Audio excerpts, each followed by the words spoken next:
now walking by faith every day. So, and that's the Civil War.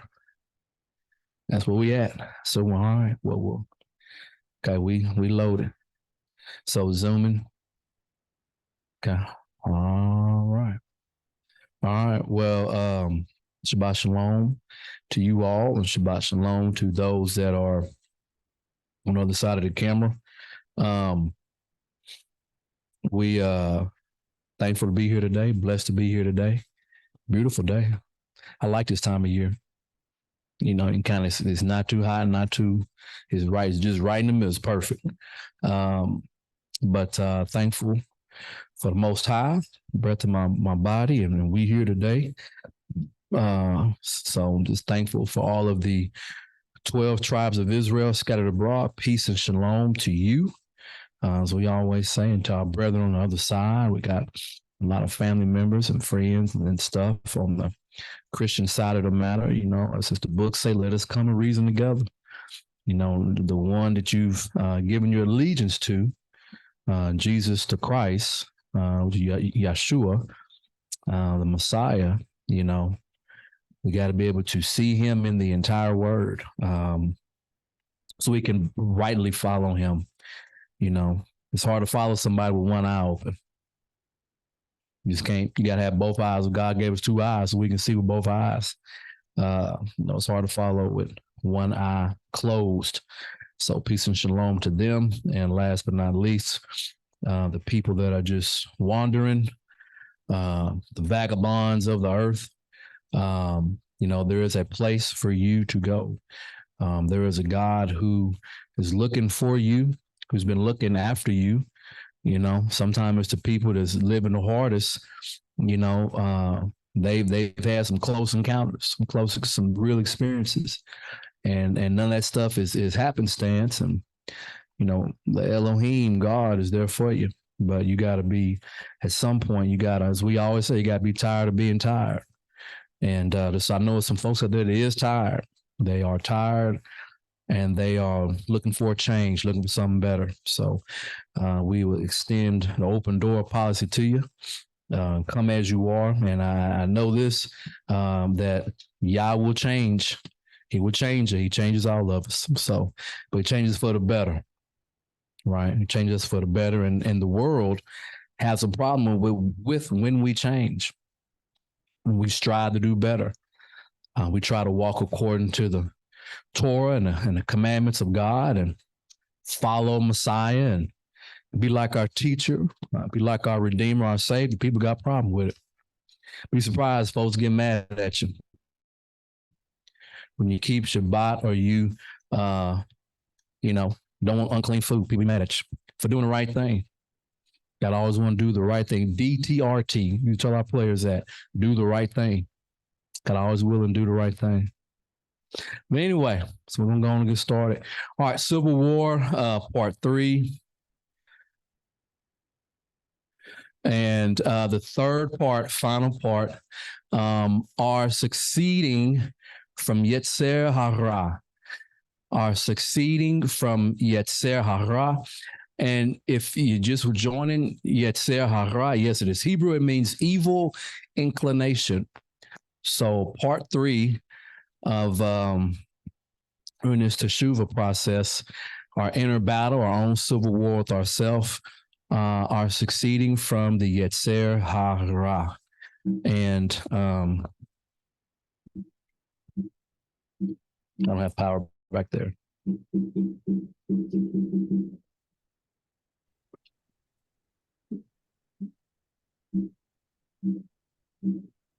I'm playing Mario. Okay.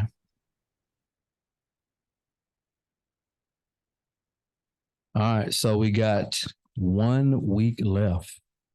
Okay, before we get to Rosh Hashanah, we got 1 week left. Ain't that something? Time is flying, and it ain't, and you ain't gonna be able to catch it. By the time you try to catch it with it, took off again. So we got 1 week left. Before we get to Rosh Hashanah, Yom Teruah, Feast of Trumpets. And we got about 17 days till Yom Kippur. So there are 7 days until we get to Rosh Hashanah.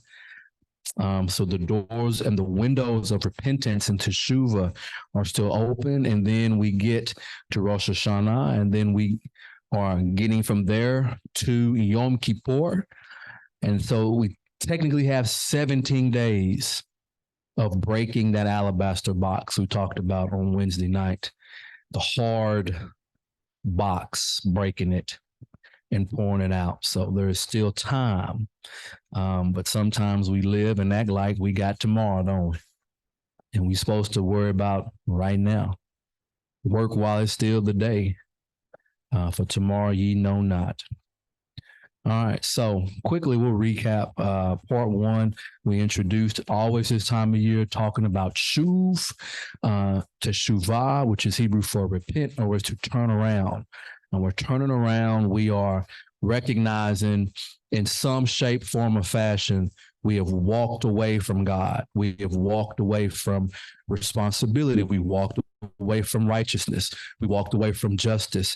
We walked away from the truth. We walked away from, being complete. We walked away, and that this is the season where God is like, okay, I have an expectation for you to come back to me.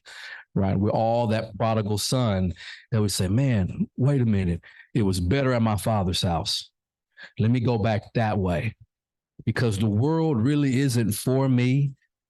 The world really doesn't care about me. Really, the world just wants to use me. That's it. So we have to go turn back while we can. The door is open. Okay. And it's a beautiful picture when in that section in the Gospel of the Prodigal Son, because the father meets him. He doesn't wait for him to come to the door and knock on the door, and he runs out to the field and meets him. And I know we haven't really been much into a Song of Songs this year.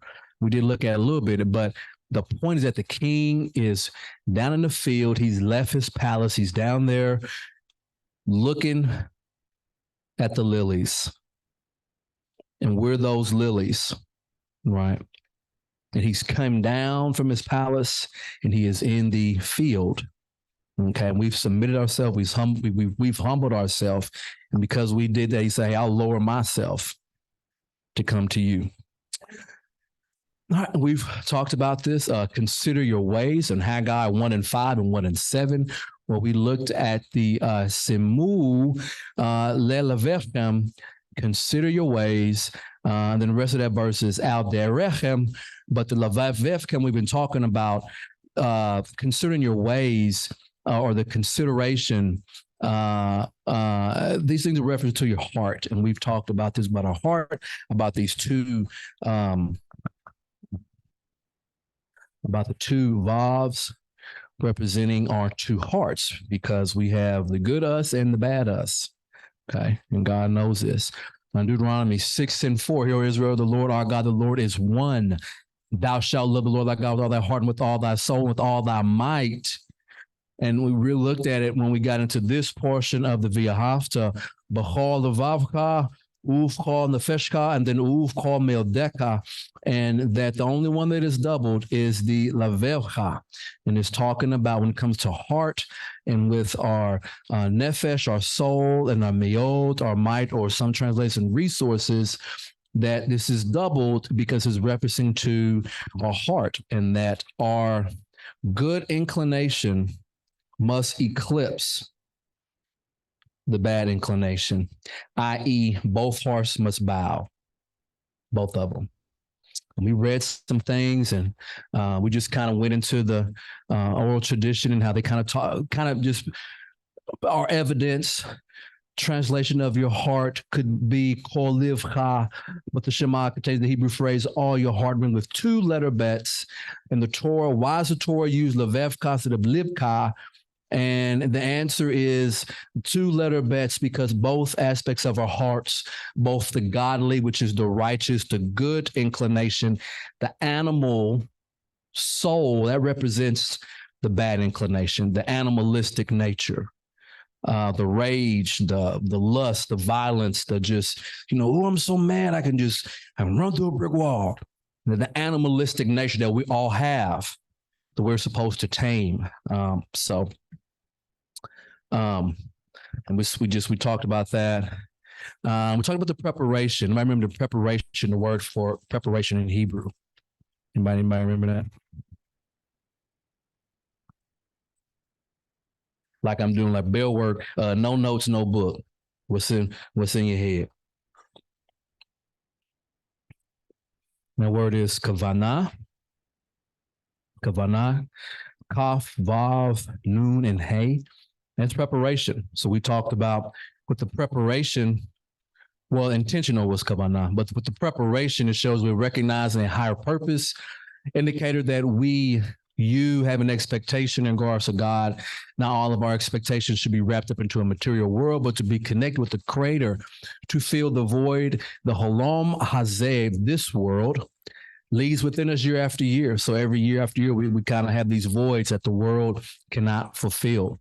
Proper preparation suggests that he or she is intentional about what we are doing. Our teshuvah must be intentional, and intentional is kavanah.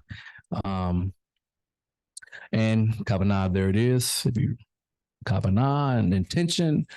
And it was equivalent to the lehavdil in Genesis 1:14, and both of them were numerically accurate. So we summed together that this is a season where we must be dividing between light and darkness, and that we must be intentional, kavanah, about our dividing, right, badal or lahivdil. Like we must be intentional about separating light and darkness. We got to be purposeful, got to have an intention.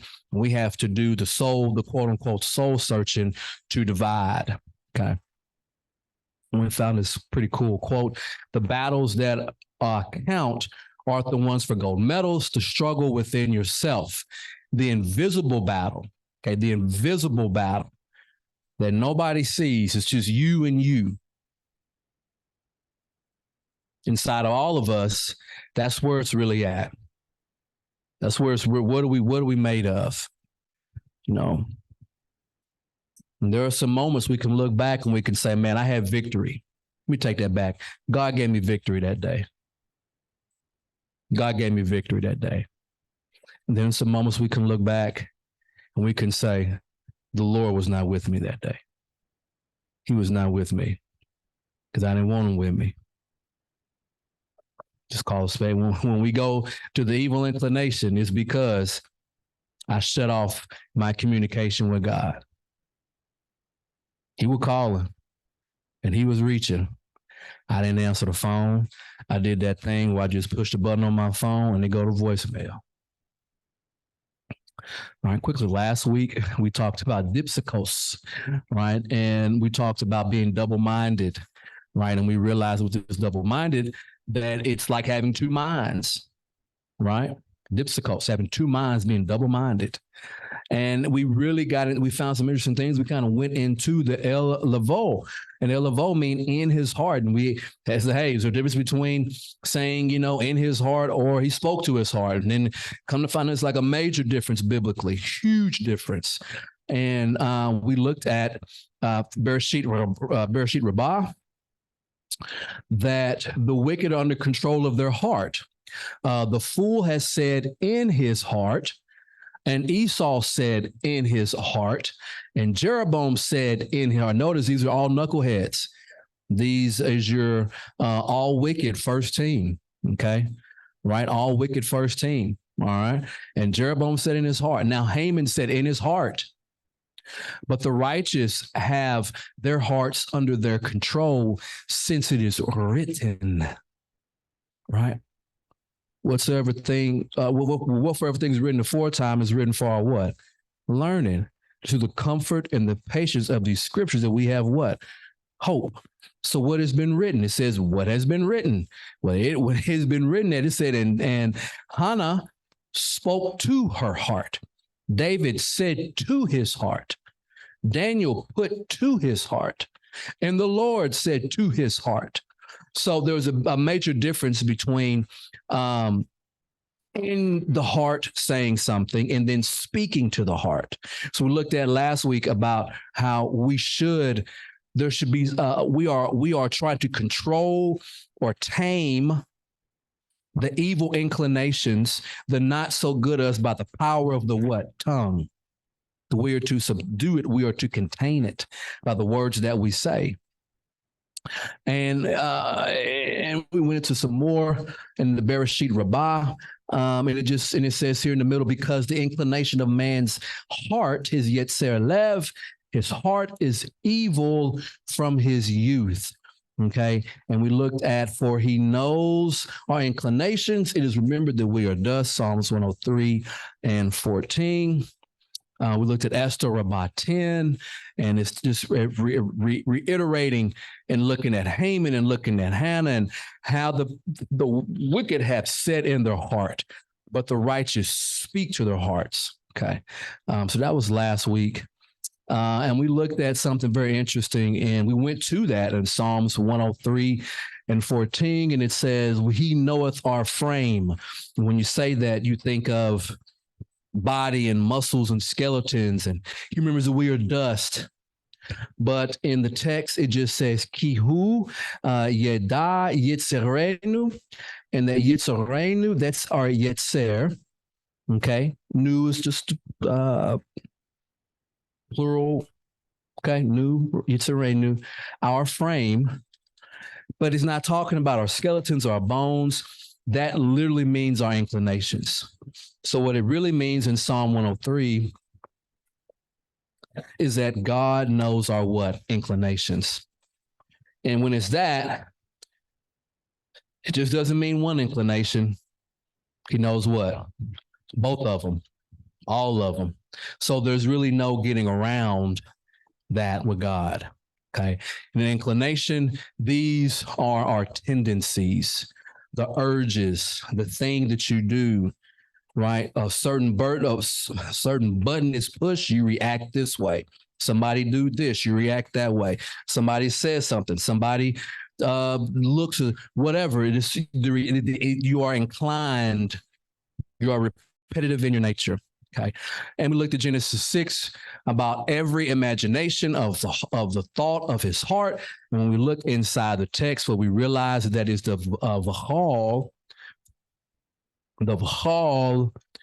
Yetzer. Okay. Every imagination, right? Machashvot, levo, right?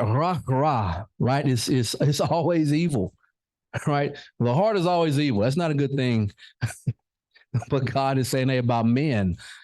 At the heart, so that men are just prone, as human beings, we are prone to lean towards our Yetzer Harah, our evil heart. Right? Therefore, it is necessary that we self-examine, that we have teshuvah, that we repent, because God has already said, hey, after this situation here in the garden, right? V'chol Yetzer me'echol sheshavot levo ra, that every inclination, their heart is always evil. I mean, that's what he says. So we're just pulling back the levers, man. We're just pulling back. We're just scooping, just pulling back a little bit. All right. But praise be to Yah.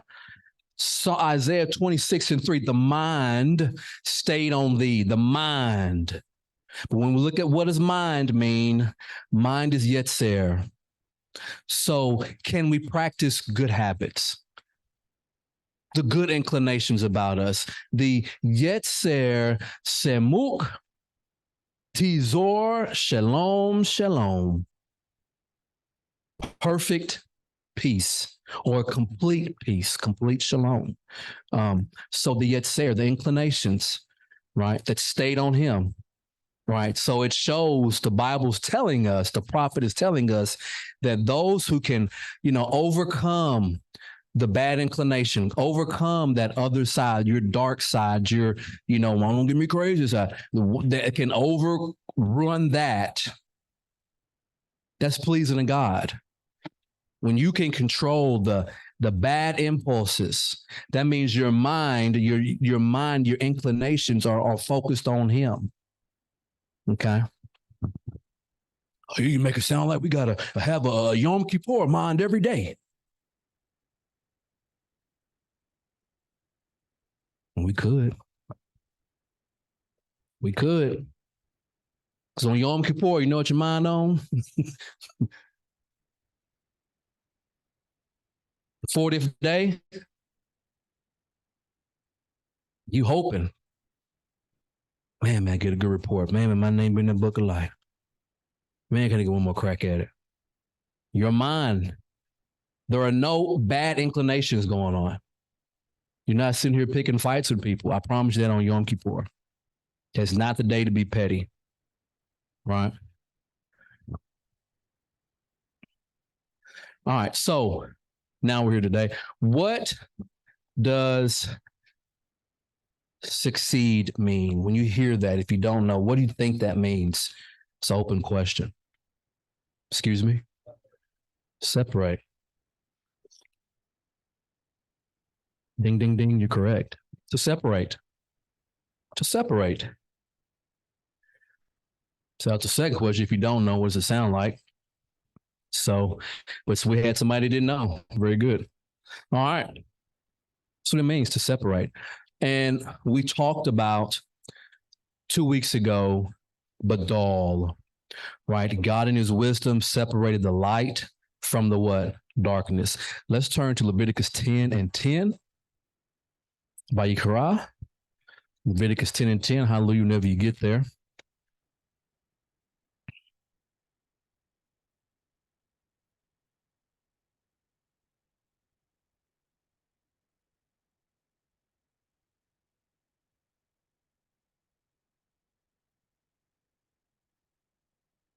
All right, Leviticus 10 and 10.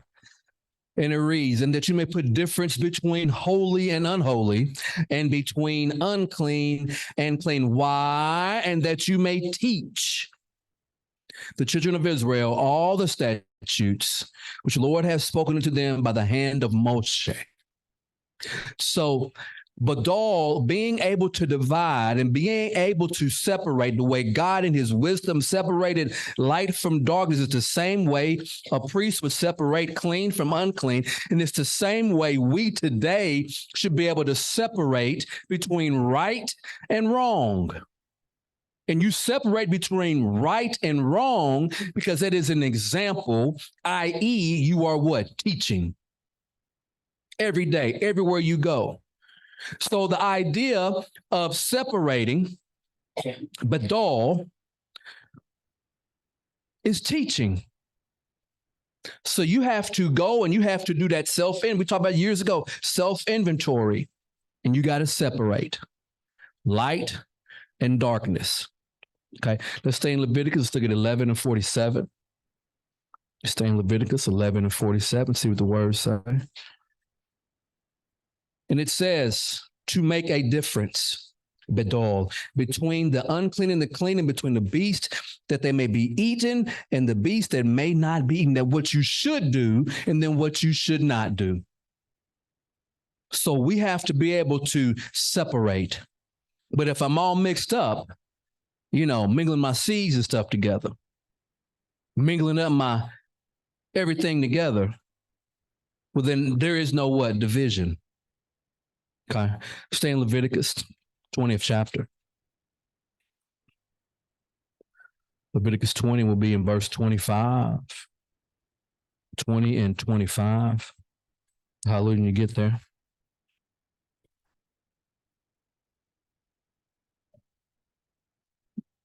All right, Leviticus by Yikra 20 and 25. You shall therefore put difference, Badal, between clean beast and unclean, and between unclean fowls and clean.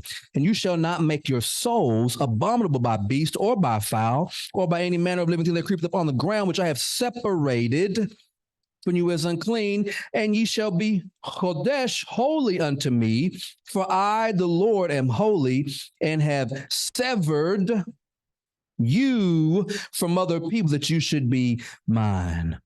So the severing is what? Badal. to separate. Once again, it's hard to be mingled up and in everything and then wrapped up in everything and everybody's business. And then to also be separated at the same time. That don't make no sense. The Yetzer Harah with me is like, man, I don't be knowing nothing. Stuff be happening, nobody telling me nothing. But then the Yetzer Harah told was like, well, that's good. Because you ain't in their business. You're not in that circle. So now you don't know. They didn't feel comfortable probably talking that to you or around you. That's actually good. See what I'm saying? To be divided, to divide you from other people. Why? To be better than them? No. Light got to go on the front. So people behind you can what? See. Give me Ezekiel 22 and 26.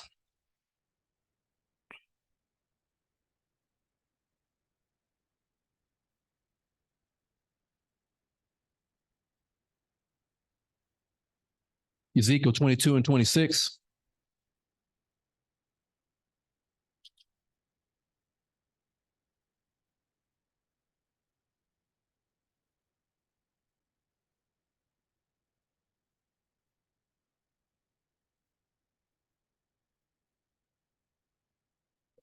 Yeah, Ezekiel 22 and 26. Her priests have done violence to my law and have profaned my holy things. They have made no distinction between. They've made no what? Distinction between the holy and the common. Neither have they caused men to discern between the unclean and the clean. So, because the priest did not make a difference between clean and unclean, holy and profane, what happened? And I have hidden their eyes from my Sabbath. When the priest could not make a difference, when they were not making a difference between clean and unclean, holy and profane, what happened after that? And I have hidden their eyes from my Sabbath. Go back. Just go up a little bit. What happened after he says profane? Okay. They have made no distinction between the holy and the common. And? Neither have they caused men to discern. So neither have they caused men. So when the people that are in charge, the people that are supposed to be bearing what? Light, are not bearing light, then people are walking in what? Darkness. Does that make sense? All right, let's turn to John 1. We say it every Shabbat before we light the menorah. Let's look in John 1 and 1, or Yochanan 1 and 1. Let's see what it says. It says, in the beginning was the Word, and the Word was with God. The Word was God. The same as in the beginning with God. All things were made by him, and without him was not anything made that was made. In him was life, and the life was the light, or of men. Hebrew light is or. Verse 5, look. And the light shines in the darkness, and the darkness comprehends it not. So think about in the beginning, Genesis 1 and 14. God did what with light? He separated it from the what? Darkness, or from the night. So darkness doesn't understand or light. It doesn't comprehend light. So if you're being light, there should be some confusion. People should look at you and kind of trying to wrap their mind around it. Because the word has said that light and darkness, they are what? Separated. They're not the same. Give us Psalms 119, 105. Give us Isaiah 8 and 20. You give us 1 Peter 2 or 2 Peter 1 and 19. You give us 2 Peter 1 and 19. We got 3 verses, 3 readers, Psalms 119, 105, Isaiah 8 and 20, 2 Peter 1 and 19. Light, darkness, there is some issues. Now, obviously, these are metaphors, but there's still some issues. You know, there are some creatures, some animals, they do not come out during the what? Daytime. They only come out at what? Night. They're nocturnal. There are some creatures that's during the daytime, at nighttime, they lay low. Go ahead. Psalms 119 or 105. Your word is a lamp to my feet and a light to my path. The word is a what? A lamp to my feet and a light to my path. A what to my path? A light. A what to my path? A light. So the word is a light. And that even if I'm surrounded by darkness, the word is a lamp and a light, and I can what? See. Because darkness, its job is to get you lost, to get you confused. You're confounded. You're tripping. You're falling, and I can't get up. Isaiah 8 and 20. Isaiah 8 and 20. To the law and to the testimony. To the what? To the law and to the testimony. And they do not speak according to this word. It is because there is no light in them. No what in them? Light in them. No what in them? Light in them. So now, not only does light help me on the outside, so that I can see, light also has to be prevalent where? On the inside. Well, that makes sense. That makes sense. Because the light of the temple or the light of the tabernacle, it was on the inside. The ark or the altar of the altar of burning outside. Laver of washing outside. The light of God was on the inside. Therefore, we must have the light of God where? On the inside. So through the law and the testimony, if they testify again, they don't speak according to that word, there is no order, no light in them.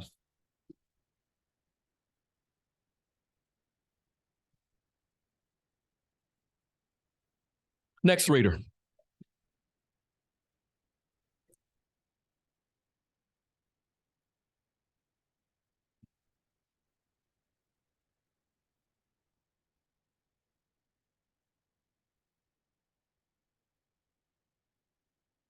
Second Peter 1:19. And so we have the prophetic word confirmed, which you do well and to heed as a light that shines in the dark. It's a what? A light that does what? Shines in the dark. What? In a dark place until the day dawns and the morning stars rise in your hearts. In your where? Hearts. Knowing this first, that no prophecies of scripture. It's a long verse.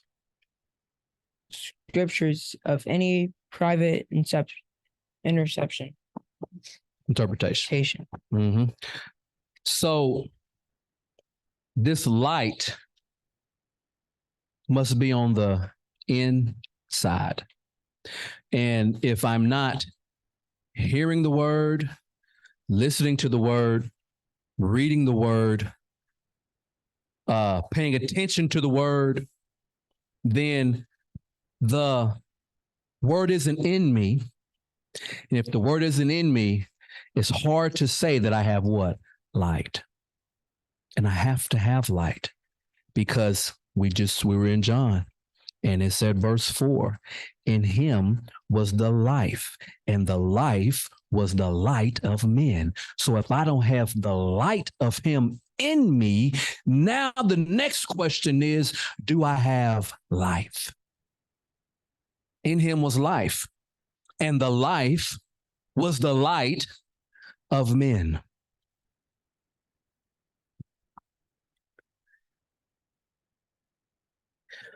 God, Elohim, righteously divides. He divides, Badal. He divides. He separates. Yahshua came righteously dividing, technically still dividing today. People are divided over his name. They're divided over believing in him, over who you know, still today. We've been instructed to divide. 2 Timothy 2. Let's go 2 Timothy 2 quickly.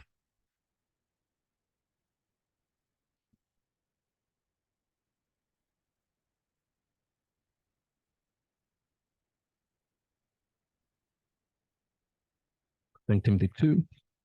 When you get there, verse 15. It says, study to show thyself what? Approved unto God. A workman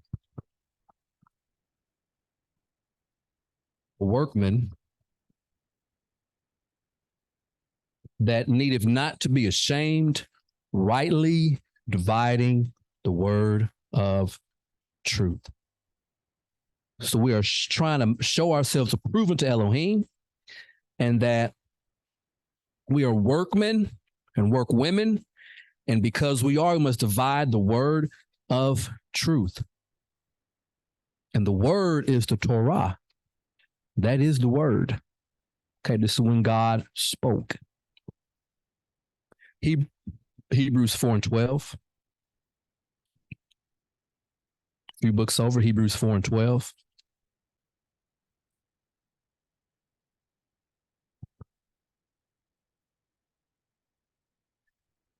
Hebrews 4 and 12, and it reads, for the word of God is quick and powerful and sharper than a two-edged sword, piercing even the dividing asunder of the soul and the spirit and the joints and the marrow. It is a discerner of the thoughts and intents of the heart. So the Yetzer can't get away from it, right? So there must be a division. There must be a separating from our Yetzer Harah. There must be a separating from it. It has to be divided. Those which stuck between two opinions, stuck between two ways. Oh, which way to go? There's got to be a separating. You got to know who you are, then you got to stand on it.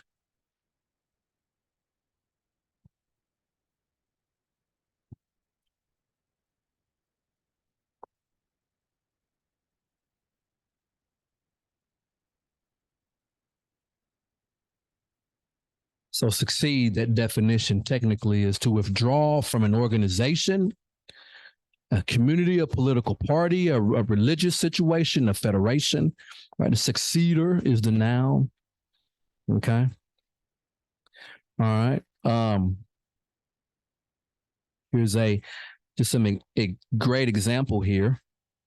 To succeed. So I'm talking about the Civil War. It's kind of been like they're kind of parallel example here. So what the South do? The Confederacy, they succeeded. They separated from the Union, from the country. They said, we out, man. Said, we're not going the direction you're going. We ain't letting the slaves go. But I know this much. Y'all can move towards industrialization and having factories and doing big. We ain't doing that. We're staying agrarian, keeping slaves and making our money. Y'all want to have factories and colleges? Go right ahead. We'll holler at you later. We'll do our own thing. To succeed, right? To separate. To separate. So how to fight the Yetzer Harah? How to fight it? How to fight it? It's there. We all have it. There's no, well, no, not me. No, we all have it. Every man is prone to the evil of their heart all day. That's what God said. As long as there's breath in your lungs, man will try to do something wicked. So we have to overcome. So in this overcoming, we must succeed from our Yetzer Harah. This is what we got to do. The same way the South said, we're going to succeed from the nation, from the country, from the Union. Abe Lincoln, keep it and smoke it. We're separating. That's how we have to succeed from our Yetzer Harah. We have to succeed, separate, divide, leave, get out, turn away, run away from what? The Yetzer Harah. That we must turn away from it. And we got to be just as bent and as strong as the South was in the Civil War. We ain't doing it. Then had American Revolution, had a French and Indian War, then had all this stuff. Then folks done fought and had a Constitution and the Declaration of Independence and all this different stuff. They said, we out. We got to say, I'm out. Yetzer Harah, I'm out. I quit. I succeed from you. I don't want to be a part of you. I'm separating from you. The evil thoughts, evil inclinations, the bad things about me, not you. I'm talking about me. I'm separating from me. I'm separating from me. I'm packing up my bags. I left a goodbye note. I said I'm out and I am not coming back. I packed up all my stuff and everything that is yours, I left. You can keep it. I don't want no memorabilia. I don't want no sentiments. I don't want nothing to make me think about. I got to leave it, break up with you, separate, badal, divide, get rid of, if you're dark, get over here. If you like him over here, we're going to face this way and we're going to start walking. Say that. Don't worry about it. Don't worry about it. It's on the screen. Arise, O Lord, and save me, oh my God. For thou hast smitten all my enemies upon the cheek. Thou hast broken the teeth of the wicked. We sing these songs in Hebrew sometimes. I don't even know we know it. Who remember the song? Kuma Adonai, Elienu Yeshihai. Huh? So, Kuma Adonai, Hoshienu Elohe. Arise, O Lord, and save me. Why do I need saving? Because I have left my enemies. And the enemy don't just let you go. The Yetzer Harah, the evil inclination is not going to just let you okay, they broke up with me. Let them have their way. Don't come back here no more. No, that ain't how it works. That when you leave the bad you, the dark side of you, the dark side pursues who? You. Is coming after you. So then we say, Huma Adonai Hoshienu Olehei, to arise and to save me because my enemies will pursue after me. And it's a fight I cannot fight. I've had these inclinations. I had them before I came out of my mama's womb. I had them when don't even know why, but I do. Well, Paul makes perfect sense. Now, I can't fight that fight. I ain't going to win that battle. So I need you to arise. I need you to kuma. Yehovah Adonai Hoshienu. I need you to come and save me. Because I have made my mind that I'm walking this way. And I left a note. I left stuff behind. I left all this stuff back. I said, I ain't going back to that apartment. I don't care about that mansion. I don't care about the good time, good old feeling. I shut the door and I walked out. And I know it's coming from me. I don't want to go back.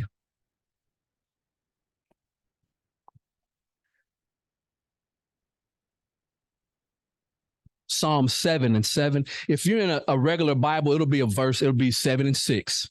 But it's out to Tanakh. Arise, O Lord, in thine anger.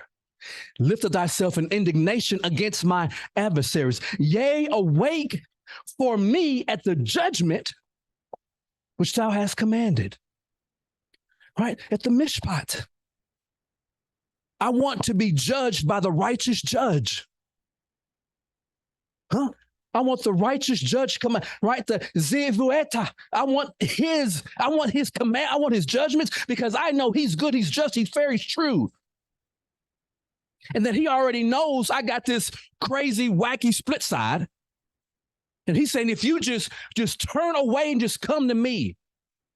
So then we say again, Kuma Yava or Kuma Adonai Be'efeka, in thine anger. Hinasa, man, lift up thyself against my adversaries. Once our mind is made up, we got to shout for God. Yeah.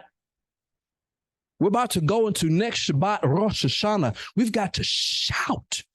We got to make a teruah with the silver trumpets, with the shofar, but also with your what? Mouth. Yah's will, next Sabbath, as we close our Rosh Hashanah service, it's going to be a little bit different. We're going to turn that music up, and you're going to make a teruah to God between you and him, and you're going to shout it out, whatever it is. Make them known to God out of your own vessel, your own mouth. Kuma Adonai, arise, O Lord. Arise and fight the fight that I cannot fight. I want to overcome. I saw where it said, blessed are the overcomers. Right. Help me to overcome. How do I overcome? David said, arise, O Lord. You got to say it. Yeah. You got to be in a position where God recognizes I got to come and I got to fight for him or for her or for them. Yeah. Psalms 9 and 20, 19 if you're regular. Arise, O Lord, let not man prevail. Right? Kuma, Adonai, El, Yetzer, Seceding. Messed that up. Yeos. Hey, no, just got excited. Excuse me. Chinese came out of my mouth. Said that wasn't no Hebrew. He faking. He don't out of any speak no Hebrew. He faking. Spirit, that's all. It was the spirit. Hey, push go to shove. That was the spirit. Somebody in China, somebody then messed around got on the loom. This is like, what did he say? Arise, O Lord, let not man prevail. The adversary, darkness, uses men against who? You. Arise, O Lord, let not man prevail. Let the nations be judged in thy sight.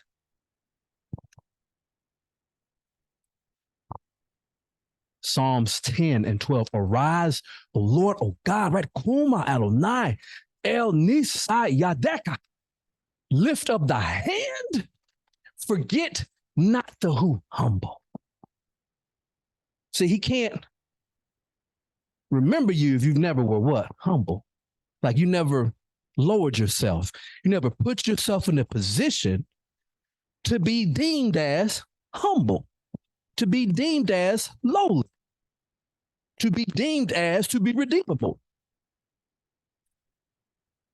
So we can't ask him to kuma. We can't ask him to arise. You ain't do nothing. You don't want nothing. Want easy street. Want Sesame Street.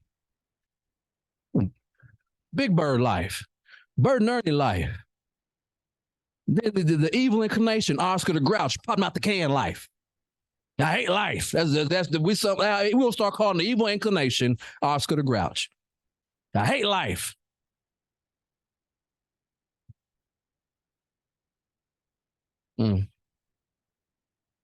God elevates the humble. He elevates the righteous. He elevates the meek. But God subdues the arrogant. He subdues the prideful. He subdues the wicked. And because he does that, here's the good thing. He will subdue sin. Right? He will subdue iniquity, right? The punishment. He'll subdue the pesha, the transgression, the action, right? Those three, right? Sin, chata, be a sinner, kata'at, to be a sinner. The pesha, the transgression, the action, the actual act, the sin is the mark, this thing. You've been marked. Marked for what? Death. Bullseye on you. The iniquity, the avon, that's the punishment. That's the guilt that has been acquired. Right? Yod He Baba, he does not, right, forgive the what? Iniquity to what? The third and fourth. He doesn't, that's the punishment. That's why when we talk about Messiah, it's like, hey, man, somebody took the punishment. Somebody took what we couldn't handle.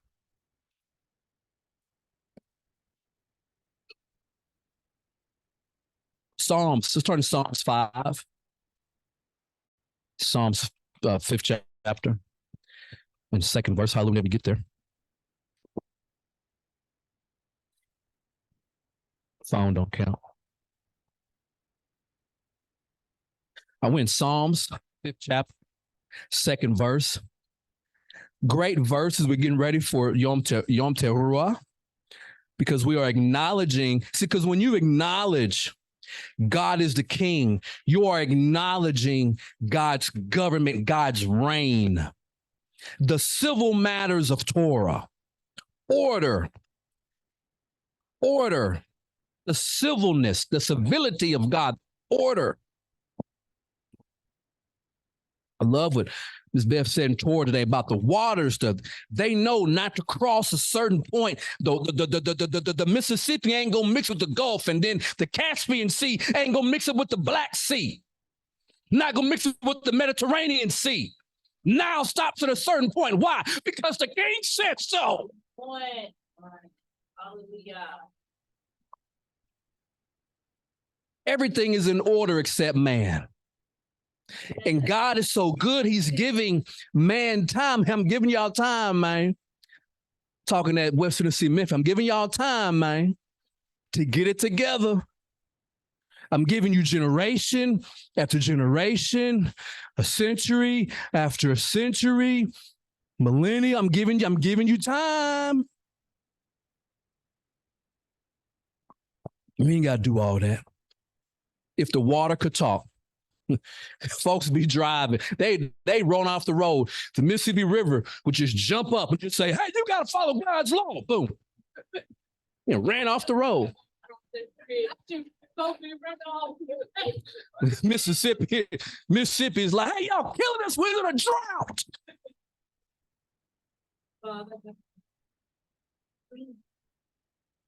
Be driving, going somewhere to East Tennessee. The mountain's like, hey, man, we only go so high. Right. We stopped what he said stop.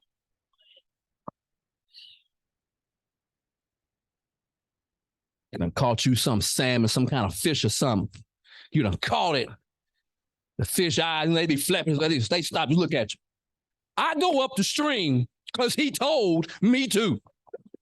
Now go on and cook me.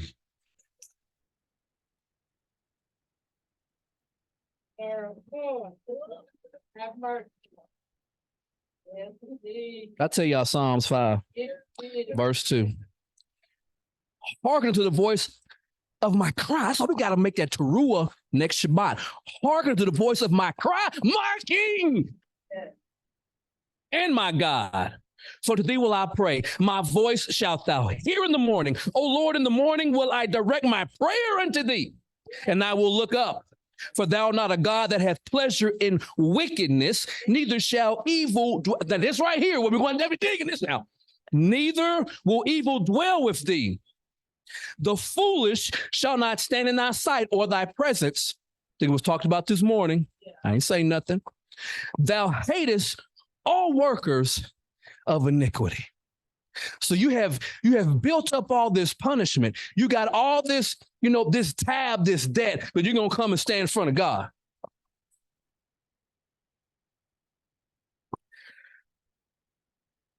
Thou shalt destroy them that speak leasing, loose lips.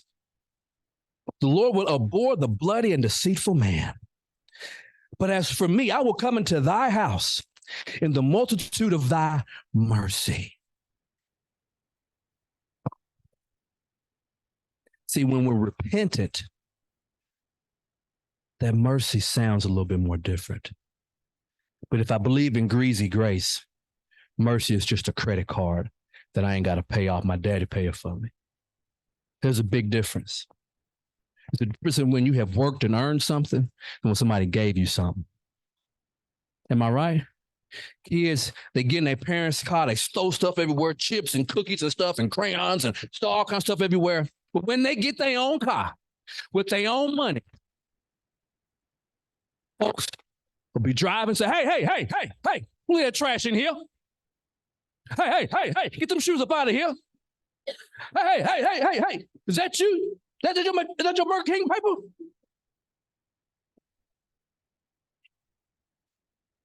It's just, I just bought in. And when you've bought into the things of God, it just has a whole lot more meaning. The key word is called ownership. And just because you're ownership don't mean you're hot stuff. It just means that I'm willing to take accountability. I'm willing to be responsible. And I just like an owner of a business, I have to look at me. I have to look at me. Verse 7, but as for me, I will come into thy house in the multitude of thy mercy, and in the fear will I worship toward thy holy temple. Lead me, O Lord, in thy righteousness, because of my enemies. Make thy way straight before my face. All right. So in this particular psalm, the foolish should not stand in thy sight. He hates all the workers of iniquity, and neither shall evil dwell with thee. Those are some things that we're gonna look into a little bit. We're gonna have some help here. We're gonna turn to one of my favorite books, The Kabbalah of Forgiveness. Mr. Abramson uses Rabbi Moshe's 13 Levels of Mercy book. So we'll look at this, and it says the consequence of sin is a share of the horrible Gehenna, but the reward for the commandments, God subtracts the former from the latter. Rather, God collects the obligation incurred by the transgressions and provides the rewards for the commandments. This is what is meant by he will subdue our transgressions, that the transgressions do not overpower the command. I thought that was really, that the transgressions do not overpower the commandments.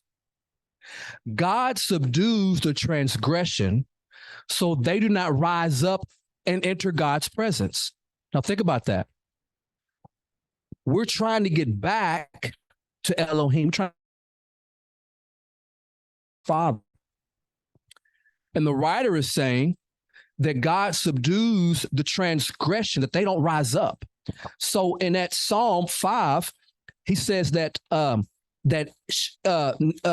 he has no pleasure in wickedness, neither shall evil dwell with him.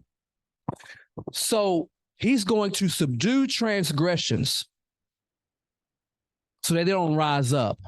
Let's keep going. Even though it observes all the ways of a person, good and evil, nevertheless, God does not subdue the good. So he'll subdue the transgressions. He's going to let the good rise up. God allows the good to fly upward without limit, joining commandment to commandment, building from them a edifice, a garment of glory. Sins do not have this power. Rather, God subdues them. Sins do not enjoy the success and do not enter into the presence of God. So, in Teshuvah, God will build up good on good, mitzvot on mitzvot. Because remember, when we succeeded from the evil inclination, we had to ask God to do what? Psalms, which are like 4 of them. We had to ask him to do what? To arise. Why? Because what I just left is what? Pursuing me. And then the evil inclination is like, hey, we together, homie. We like this. We wrapped up. So God will subdue. Think about this.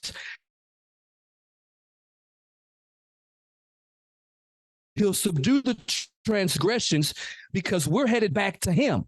And since we've turned and we're headed back to him, remember what the word says. It says that God hath no pleasure in wickedness, neither shall evil dwell with him. Foolish shall not stand in thy sight, and he hates all workers of iniquity. So the evil nature is pursuing after you because you turned away. And as you're going back to God, God subdues it so you can be in his what? Presence. So but first you got to succeed. You got to separate. If you don't separate, it's not going to pursue you. And if it's not pursuing you, you can't get God to help you. Because then that's when God's going to press it down, just smash it down. And you can build good on good, mitzvot on mitzvot.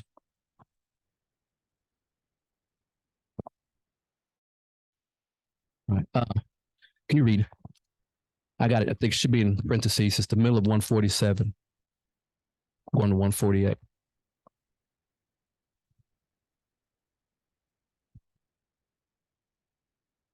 The Kabbalah of Forgiveness, page 147, level 8. Even this level must be emulated by a human being. One should not subdue the good of a person and recall the evil that he has Now caused. think about that for a second. So now they're flipping it. And because we are made in the image of God, the theme of the feast this year, so we got to do things like God. Mm-hmm. And if God says, that boy has made teshuvah, and that boy is turning and coming back home, then I'm going to suppress, I'm going to subdue, I'm going to go after the evil inclination chasing him as he's trying to get back to me. So then the writer is saying, if God does that for us, then are we doing that for our neighbor? Go ahead and read. On the contrary, Start over, so now we got it in context. even this level must be emulated by a human being. One should not subdue the good of a person and recall the evil that he caused. On the contrary, one should subdue the evil, obliterating it from memory and casting it away. Time out. How many times have we had relationships where it could be anybody, and you said, forget the good that we've had. I'm stuck on this evil that you've done to me, and I ain't gonna let it go, and I'm gonna grab it tight like a python. Go ahead. No evil will dwell in your place. The good that he did must always be held in consciousness, remembered, and overpowering whatever else he might have done. One should not subtract in one's heart, saying, if he did this good thing for me, behold, he also did me harm, forgetting the good. One should not do this. Rather, one should make peace with the harm with whatever means available, and the good should never be cast out of consciousness while ignoring the evil as much as possible, just as God subdues transgressions, as I have explained. You read the other side. Okay, thank you. Whew. If you're watching, that was 147, 148. I didn't erase that. I'm sorry, my bad. No. That's heavy. In dealing with people, do we hang on to, did this to me? What about all the good? It doesn't matter. At that moment, is that the Yetzer Harah talking, or the Yetzer Hatov? That's the Harah. And they're saying, hey, man, you should never forget the good. And focus on the good and forget. So they say, hey, you should forget the bad. Why? Because the great creator is going to do what? Forget the bad.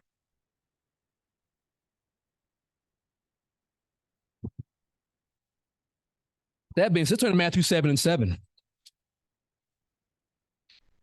Matthew 7:7. With that being said, let's turn to the great teacher, the divine rabbi, Yeshua HaMashiach, Yeshua of Nazareth, the Galilean. Mattiyahu and Matthew.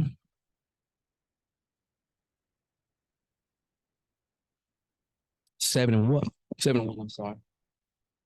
Yeah, I got it. I was excited.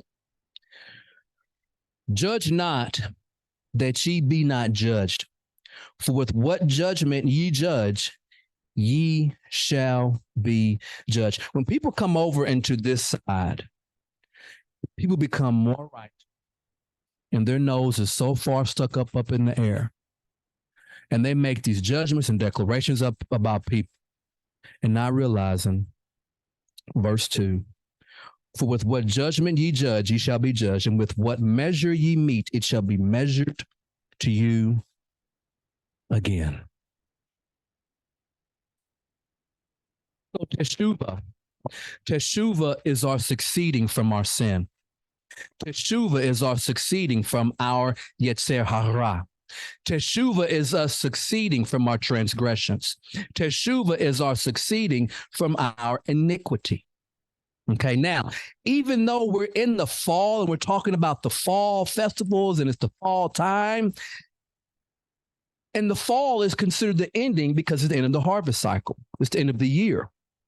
Even though it's the end, we need to go to the beginning to get a clear picture. Because as we like to say, you have to have the Ruach in you so we can see Yah's bigger picture. Book of Exodus, 14th chapter.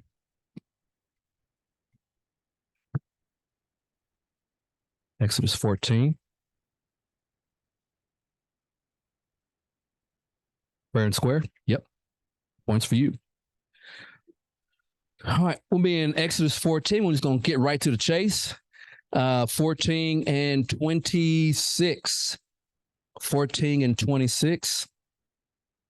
All right. In the word it says, and the Lord said unto Moses, stretch out thine hand over the sea, that the waters may come again upon the Egyptians and upon the chariots and upon their horsemen. And Moses stretched forth his hand over the sea, and the sea returned to his strength when the morning appeared, and the Egyptians fled against it. And the Lord overthrew the Egyptians in the midst of the sea. And the waters returned and covered the chariots and the horsemen and all the host of Pharaoh that came to the sea after them. There remained not so much as one of them. But the children of Israel walked upon dry land in the midst of the sea, and the waters were a wall to them on their right hand and on their left hand. So we have a picture here of them, and we're going to look at not time for that yet? My bad. Not time for that yet. All right. So we have a picture there. Can I do that? Okay.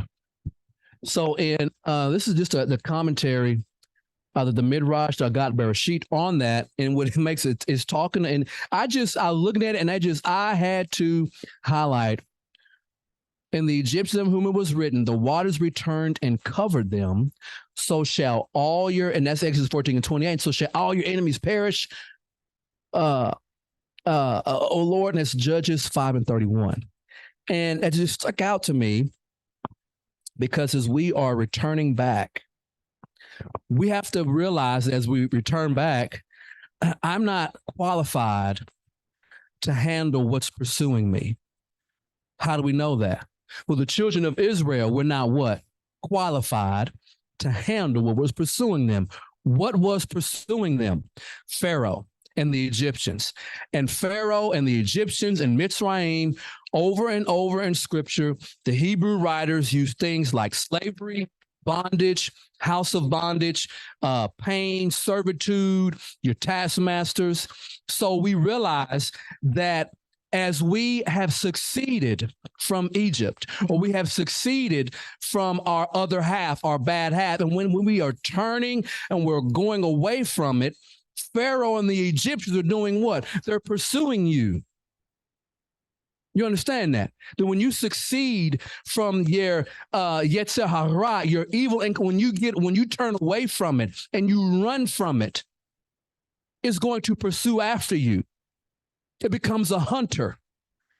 And when it's pursuing after you, you need divine intervention. And we see that, don't we? Because they get to the water, the Gulf of Aqaba, and there's water here, and there's a mountain here, and a mountain here, where there's a beach here, and then water. And there's nowhere to go because here comes the Egyptians. The evil, bondage, sin is chasing after you. And God says, halakha, Hebrew for walk. Where? That way. There's not a path. Don't worry about it. I got it. And they walked. There wasn't one sword, not one spear, not one bow and arrow. There's no Samson. There's no David. There's none of that. There's no David and his mighty men. There's no crazy Cephas cutting people's ears off. None of that. There was someone, Kuma. He arose, and then he subdued them underwater. Why? Where the children of Israel are going? To the presence of God. And when you're going to the presence of God, evil and iniquity and Ra and evil inclination, it cannot be with him. So as we're making teshuvah and we're walking back to God, God will make a path, God will make a way, and he will subdue your enemies who are pursuing you, because he did it in the word. And for whatsoever thing is written aforetime, it is written for our learning. And that through comfort and patience of the scriptures, we got hope. So if teshuvah is hard, it's because you feel the presence of Pharaoh. You feel the presence of the Philistines. You feel the presence of Sennacherib. You feel the presence of the Babylonians. You feel the presence of Rome. You feel the presence of social media. You feel the presence of your job. You feel it coming, and you got to say, arise Adonai and Hoshienu, save me. And God will subdue your enemies, and he will cover them, because that can't go with you as you're making teshuvah. I hope that makes sense. So in Exodus 15:10, it said, thou did blow with the wind, and the sea covered them. They sank as lead in the mighty waters. Let's look quickly at Psalms 106.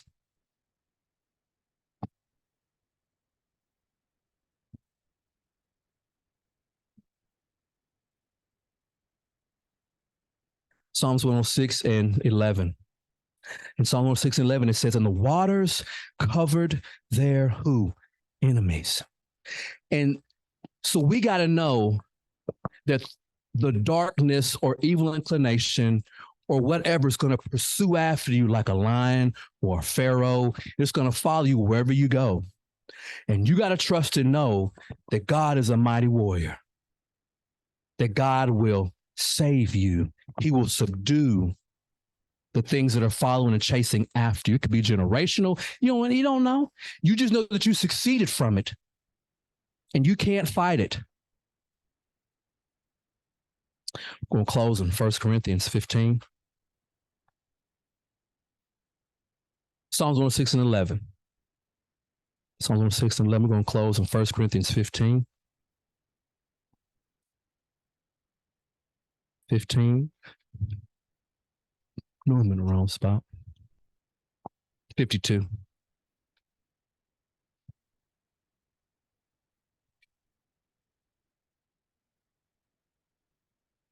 Well, that old King James, feeling. Go out there, King James. Okay. 1 Corinthians 15:52, and it reads, in a moment, in the twinkling of an eye, at the last trump, for the trumpet shall sound, and the dead shall be raised incorruptible, and we shall be changed. For this corruptible must put on incorruption, and this mortal must put on immortality. So when this corruptible shall have put on this incorruption, and this mortal shall have put on immortality, then shall be brought to pass the saying that is written, death is swallowed up in victory. O death, where is thy sting? O grave, where is thy victory? Okay. We have invested in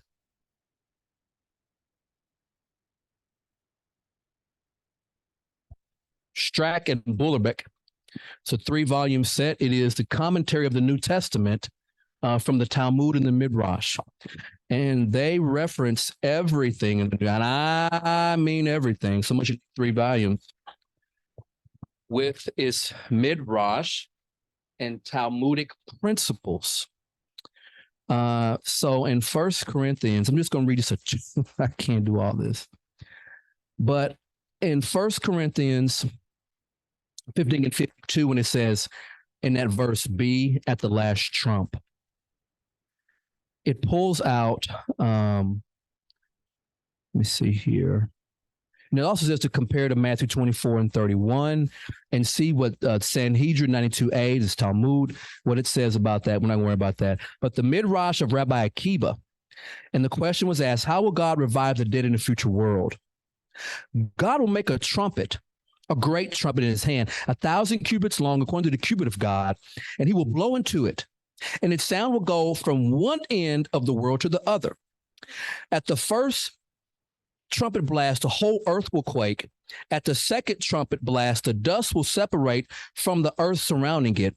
At the third trumpet blast, their bones will be gathered. At the fourth trumpet blast, their limbs will grow warm. At the fifth trumpet blast, skin will be drawn over them. At the sixth trumpet blast, the spirits and souls enter into their bodies. At the seventh trumpet blast, they will become living and stand on their feet in their clothes, as it says, the Lord Adonai will blow into the trumpet. Yahweh Zabaoth will shield them, Zechariah 9 and 14. Now it's just on part B in that verse. 54, which says, death has been swallowed up in victory. The base of this text is Isaiah 25 and 8. So Shaul is quoting the prophet Isaiah. It says, he will swallow up death forever. Now, in the Targum version, death will be forgotten forever. So as we're going back, that's what I'm saying, as we're going back, the subduing of transgressions, the subduing of sin, subduing of evil inclinations, that is going to be forgotten about. Like the Israelites were supposed to forget about the Egyptians under the what? Sea. But look how hard the battle is, because even they were like, hey, let's just go back. Hey, let's just go back. Hey, I've been buried there, man. I'm going to kill you, Moses, if they don't kill us. So we have this debate here about Genesis Rabbah, and it talks about, will death exist in the future days, the days of Mashiach? And one rabbi saying was only going to be among the Noahites, the non-Israelites. Another rabbi, Joshua ben Levi, around year 250, says, no way. He says, neither among Israelites nor among the nations of the world, for it is written, he will swallow up death forever. And Yah Elohim will wipe away the tear from every face. Isaiah 25 and 8. And it's just this long, I'm not going through all that. But what it does say is that Rabbi Eliezer says that the reason why 100 years is brought up is because before the flood, you didn't start living till you got to 100. 100 is like, oh man, like, you know how like you say, man, you 50, and say, man, you young. It's like, nah, like, man, I'm 100. You look young. You look young pup. You look young pup. You just 100 years old. You don't know nothing. Your ears wet. So, and then in 1555, I'm done. I am really done. And then it's the first Corinthians 15:55. Where, O death, is your victory? Where, O death, is your sting? According to the base text from Hosea 13 and 14, where are your plagues? Where's your death? And then it says that since they have transgressed my Torah, I will remove my Shekinah from them. In the Babylonian Talmud and Peshakim 87 and B, Rabbi Eliezer said, God exiled Israel to Babylon only because the latter is in the deep as Sheol. So as it says, from the power of Sheol, I will free them. From death, I will redeem them. So that salvation reaches down to the depths of Sheol. I think the example was going into Babylon. But like I said, there was just so much, and then instead it's a blessing. And yeah, we got all 3 sets.